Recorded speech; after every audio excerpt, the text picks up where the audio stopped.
So I grew up kind of a little bit shy, a social outsider, if you will, and that forces you to believe in yourself and be very independent and trust your own thinking, because a lot of times you're just quiet and you can't talk to other people. You don't know how to talk their small talk in high school, and you go home and you have to kind of work on your own self and believe in your own ideas, even if they're different than other people's.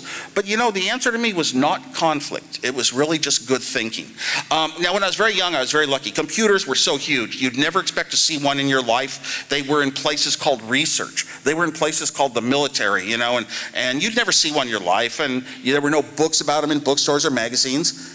I stumbled on, by accident, because my father was an engineer, I stumbled on some journals.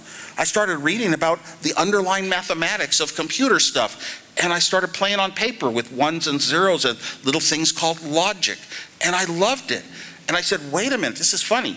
You don't need higher level math. The mathematics of a fifth grader can understand all this computer stuff.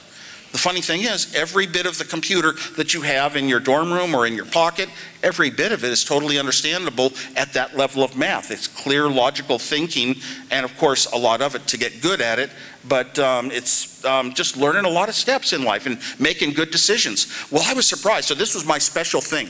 I was the only one who understood this stuff in elementary school, you know. I didn't feel special. I couldn't tell anyone about it. No other students, teachers, parents, they didn't do this stuff with me. I did it kind of silently in my bedroom. I loved it. I did do some science fair projects, and my dad helped a lot.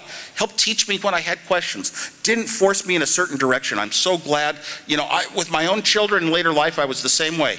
I didn't want to enforce my values on them.